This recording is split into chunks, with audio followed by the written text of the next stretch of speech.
Davis takes a snap. Looking, throws left. He's got a man wide open, and that's going to be down to about the Bowling Green 21. Davis is pass complete to number 19, Alex Newts. That was Alex Newts on the catch for Buffalo. That's enough for another Buffalo first down, excuse me. Newts having another solid day as he's got 2 catches for over 30 yards. And so Buffalo takes a quick snap. Davis rolling out to his right, has a man. It's picked up! Bowling Green! He's going to go all the way! He's at the 50, the 40, 35, 30. He cuts back! Feet don't fail me now! 15, 10, 5, touchdown Bowling Green! That's number 23 for Bowling Green! Great play there from the Falcons defense. Exactly what they needed to turn this around. And who was it again? Robert Lorenzi with another pick. Taking it to the house. The fifth-year senior stepping up for the Bowling Green defense right when they needed it. And now you can feel the energy from the Bowling Green sideline. You can hear it in the Falcon band. You can hear it in the faithful and the alumni here. The Falcons are not going to go out quietly here for homecoming. Right now to make something happen. And like we said before, the crowd is sort of thinned out from what it was, but the people that are still here, I guess you could say the die-hard fans, are really getting behind this team as Pankrats will come out and start the drive here from his own 37. Falcons come out in the Wildcat. This is Jordan Hopgood back here. Man in motion, the ball is bobbled. He's looking and he is just, what a terrible play. The ball was snapped to Jordan Hopgood. It went over his head. He tried to make something happen. He got sacked for about 20 yards, and after he was down, it looks like there's going to be a late hit call. Angel Martinez was in there to try and make the stop there at the end, and it appeared as though he was trying to get out of the way of Hopgood, and Hopgood was getting up immediately afterwards. So that was a play that could have gone either way. For Falcon fans, you're very fortunate right now that a play like that goes your way. Yeah, and the thing about that is it's 15 yards from the spot, and it's an automatic first down. So the Falcons don't lose any.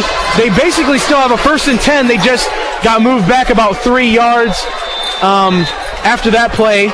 And Jordan Hopgood's going to come back in the Wildcat again. They're at about their own 39, 1st and 10. He's got 2 wide receivers to his left. Man in motion to the right. And there's another bobble snap. It goes behind him, and he gets sacked hard. Back about 10 yards behind the play, about his own 49. And I think it might be time just to go straight back to Aaron Pankrats and some good old-fashioned football. A couple of bad snaps mishandled there by Hopgood. A loss of 10 on the play. Could be a very decisive factor as Bowling Green have a lot of momentum, and that's kind of taking the wind out of their sails. Pankrats comes out now, 2nd and 20 from his own 49. He's got 3 wide receivers to his right. Step back, looks under a bit of pressure, and he's going to step up. He's going to run for it. He's at about, it looked like he had all green in front of him, but a nice play by the defensive lineman for Buffalo. Richie Smith makes a nice tackle and gets him out of the line of scrimmage.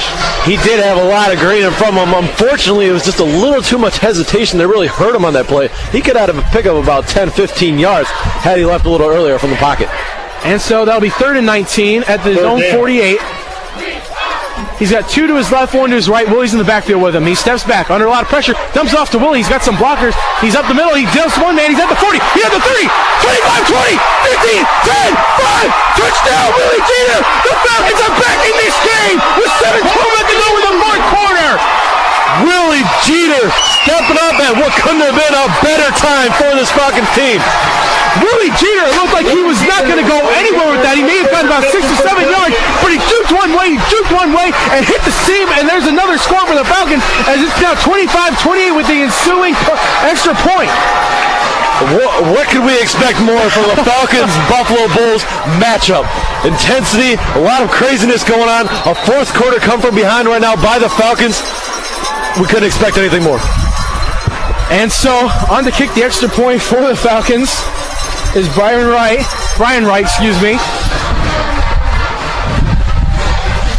And here's the kick, and it's up, and through the uprights, and the Falcons are now they can take the lead with a field goal. To go, but the Falcons get a couple stops here. They have 3 timeouts left, so there's still a chance. This is not over by any means. Yeah. And so he returned the ball to about the Buffalo 24. But Bowling Green still has all 3 of their timeouts left. There's about a minute 26 left. Like you said, Brad, it is pretty realistic that if they can get some quick stops on all 3 of these plays right here, that they can get the ball back with a little bit of time left. And so, Jerry Davis under center. He's got 1 man in the backfield, man in motion to the left.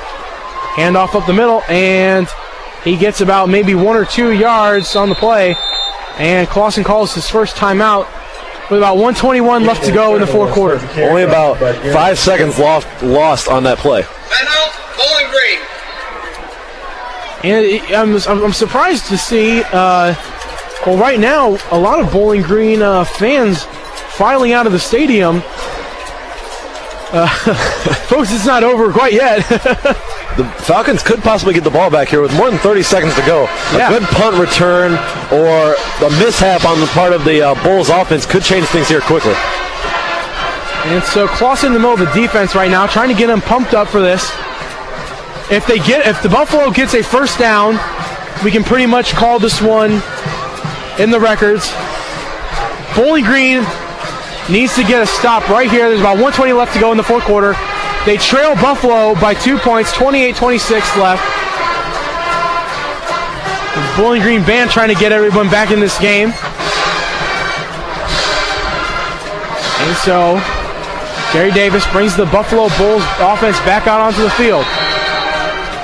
He starts under center. He's got Ike Naduka. He hands it off. There's a fumble! The Bowling Green Falcons are going with a fumble!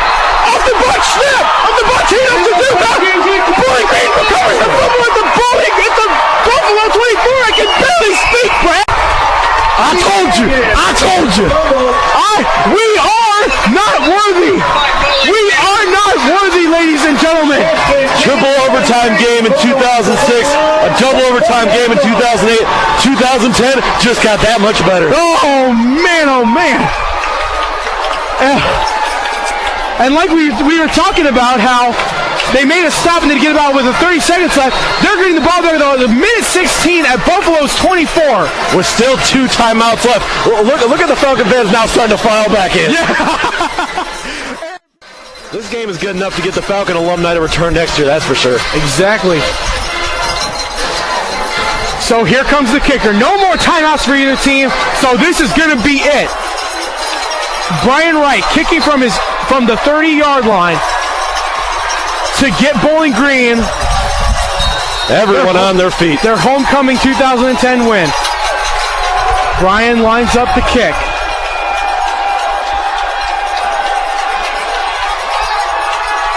Here's the snap. The kick is up. It's long enough. It's good! No, it's no good! And the kick is good. No! And Buffalo wins 28-26. He missed it. It looked like he went perfectly through the uprights. But they say no good. That's Heartbreak City for Falcon fans. What a heartbreaker for this Bowling Green Falcon football team. Homecoming game 2010.